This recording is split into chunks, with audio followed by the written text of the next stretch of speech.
Hello, নমস্কার। তো আমরা তিন বন্ধু এখন বেরিয়ে পড়েছি জল ঢালার উদ্দেশ্যে। তো দেখতেই পাচ্ছ হাতে ঘট আছে। তো একটু তেলও ভরে নিচ্ছি, কারণ অনেক দূর যাবো তো। এবং বেরিয়ে গেলাম আমরা রাস্তায়।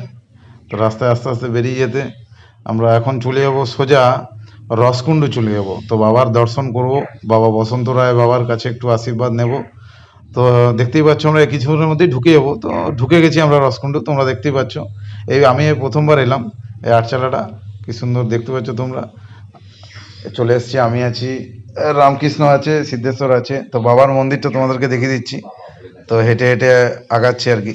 চারিদিকটা খুব সুন্দর লাগছে। একে তো মেঘলা ওয়েদার, তার মধ্যে দেখতেই পাচ্ছ কেরম বিদ্যুৎ চমকাচ্ছে। তার মধ্যে আমরা এখন যাব পুকুরটায় চান করতে, তারপরে বাবার কাছে আসবো। এই যে এখানে নন্দী আছে, নন্দীর মন্দির আছে। তারপরে আমরা যাচ্ছি হেঁটে হেঁটে।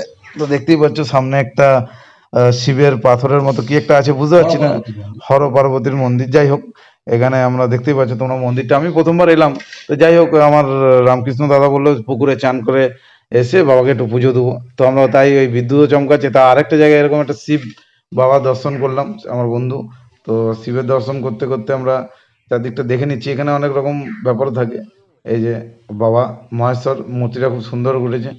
তো এটা একটু অন্য জায়গায়, মন্দিরটা একটু সাইডে, একটা মূর্তিটা আলাদাভাবে করা আছে। তো যাই হোক, প্রণাম টনাম করে বাবার আশীর্বাদ ফাশীর্বাদ নিতে এসেছি, একটু ভিডিও করে নিলাম করে দেখতে দেখতে। ঠিক আছে, এরপর আমরা বেরিয়ে যাচ্ছি। তো মার্কেটের দিকে যাচ্ছি, পুকুরের দিকে আস্তে আস্তে হেঁটে হেঁটে যাবো। তো অনেকক্ষণ ধরে আমার হাতে ক্যামেরা আছে, দেখতে পাই আমার বন্ধু হয়তো কিছু কিনবে, তাই দোকানের দিকে যাচ্ছে আর কি। তো দোকানে ঢুকে গেল, আরেক দাদা দাঁড়িয়ে রয়েছে। তো ওকে বললাম একটু ক্যামেরাটা ধরতে, এবার আমিও একটু একটু যাই আর কি। বাবা সামনেই পুকুর আছে, তো আমিও এবারে হাঁটতে শুরু করে দিয়েছি একটু।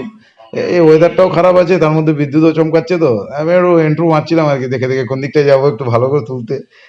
সাইকেল কাকা আসছিল, আমি বললাম জিজ্ঞাসা করলাম ওই দিকটায় যাবো। যাই হোক, সামনের পুকুরটা দেখাচ্ছে একটু সামনের থেকে। তো পুকুরের মধ্যে চলেও গেছি, এবার জামা প্যান্ট খুলে নিয়েছি, এবারে ডুব দেবো আর কি। তো এত স্লিপ, এবং প্রথম মোচকোচ আছে, তো স্লেটের পাথরের সলভ করা আছে। তো সেগুলোর জন্য আস্তে আস্তে নামতে হচ্ছে আর কি। যদি পড়ে পড়ে যাই তো কোমরটাও ভেঙে যাবে। যাই হোক, দেখতে পাচ্ছ তার মধ্যে আবার বিদ্যুৎও চমকাচ্ছে। তো বাবার কাছে এসেছি, বাবার আশীর্বাদ নিয়ে ডুবটা মেরেই দিলাম। তো আস্তে আস্তে নামছি।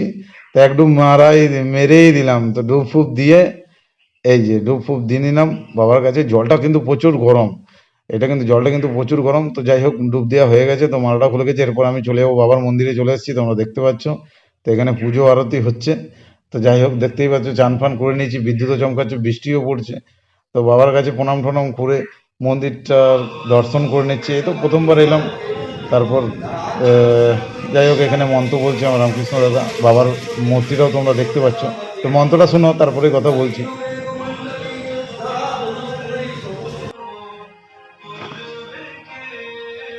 তো যাই হোক, আবারও বেরিয়ে পড়েছি আমি রাস্তায়, আমরা সবাই মিলে বেরিয়ে পড়েছি। ওখান থেকে জল টল ওখান থেকে ভরেছি শিলাবতীতে, ওখান থেকে ভরে বেরিয়ে গেছি। এই যে আমি আছি, আমার বন্ধু আছে, একসাথে আমরা হাঁটা শুরু করে দিয়েছি। তো হাঁটা শুরু করার পর একটু একটু করে যাচ্ছি, একটু করে, কারণ রাস্তা ফাঁকা, রাত অনেকটা হয়ে গেছে। এই যে আমার আরেক দাদা। এটা হচ্ছে বিষ্ণুপুরের সব থেকে বড় চমক, এটাই সেরা এবছরের বাঘ।